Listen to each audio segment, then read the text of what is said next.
You have 3 minutes. धन्यवाद महोदय, इस महत्वपूर्ण बिल पर आपने मुझे अपनी बात कहने का अवसर दिया। महोदय, हमारी पार्टी भ्रष्टाचार के विरुद्ध सख्त से सख्त कानून लाए जाने के पक्ष में है। महोदय, किसी भी तरह का आर्थिक अपराध करने वालों के विरुद्ध सरकार कानून लाती है, हम उसका स्वागत करेंगे, उसका समर्थन करेंगे। लेकिन इसके साथ साथ कुछ जिज्ञासा है मन में, उसका उत्तर माननीय मंत्री जी से जरूर चाहूंगा। कहीं ऐसा तो नहीं है कि ऐसे नियम आप इसमें बना दें जिसके कारण से ये बिल न्यायालय में न टिक पाए और आपको इस बिल को वापस लेना पड़े। इसलिए जरूरी है कि आप ऐसे नियमों को कृपा करके एक बार पुनर्विचार करेंगे तो शायद आपके लिए ठीक होगा।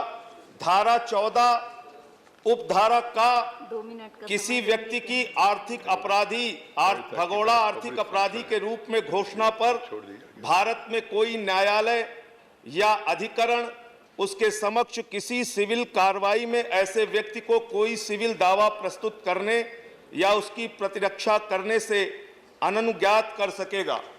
यानी कोई भी व्यक्ति कोई दावा सिविल नहीं कर सकता अगर उसको आर्थिक अपराधी घोषित कर दिया गया है, आर्थिक भगोड़ा घोषित कर दिया गया है, तो मान्यवर ये प्राकृतिक न्याय के सिद्धांत के खिलाफ होगा। और मुझे लगता है कि अगर कोई व्यक्ति इस बिल के खिलाफ कोर्ट में चला गया तो आपके लिए मुश्किल होगी।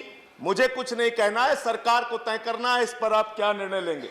दूसरी एक अंतिम बात कह के मैं ज्यादा बात नहीं करूंगा, अंतिम बात कह के अपनी बात समाप्त करूंगा। और माननीय मंत्री जी से मैं जरूर इस पर उत्तर चाहूंगा। आप विदेशों में जो आर्थिक अपराधी रहेंगे उनके खिलाफ सख्त कार्रवाई करने के लिए कानून ला रहे हैं, बहुत अच्छी बात है।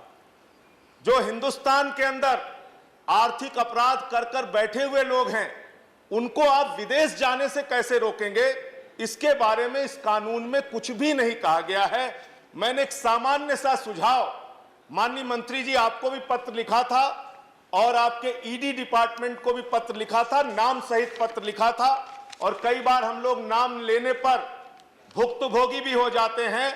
अपनी पीड़ा बताना चाहूंगा, एक अंबानी कंपनी का नाम मैंने ले लिया सदन के अंदर। मानवर जो 5,000 करोड़ रुपए का मेरे खिलाफ डिफेमेशन हो गया भ्रष्टाचार के मामले में। मान्यवर, मैंने अंबानी की कंपनी का नाम ले लिया। 5,000 करोड़ का डिफेमेशन हिंदुस्तान की आजादी के बाद शायद सबसे बड़ा डिफेमेशन मेरे ऊपर हो गया।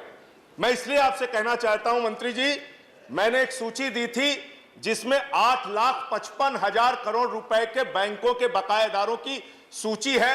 रिलायंस ग्रुप पर 1,25,000 करोड़ का कर्जा, संजय सिंह जी धन्यवाद। वेदांता ग्रुप पर 1,03,000 करोड़ का कर्जा, एसआर ग्रुप पर 1,01,000 करोड़ का, ऐसा मैंने दिया था। और मैंने एक ही निवेदन आपसे किया था कि कृपा करके ऐसे बड़े बैंक के बकायेदारों के पासपोर्ट जब्त कर लीजिए। अगर हम लोग कोई अपराध करते हैं मंत्री जी तो आप हमको बाहर जाने से रोक देते हैं, आप हर साल हमारे पासपोर्ट का रिन्यूअल कराते हैं, लेकिन जो लाखों करोड़ रुपए कर्जा लेकर आपके देश में बैठे हुए हैं इनका कम से कम पासपोर्ट जब्त करने का नियम बना दीजिए, जिससे ये हिंदुस्तान छोड़कर भागने ना पाए और जो इनका लाखों करोड़ रुपए का कर्जा है वो कर्जा इनसे वसूला जा सके, इनकी संपत्ति जब्त की जा सके और इनके ऊपर कार्रवाई की जा सके। आप अगर हमको रोक सकते हैं तो इन बड़े बकायेदारों को क्यों नहीं रोक सकते। बहुत बहुत धन्यवाद। Thank you Sanjay Singh ji.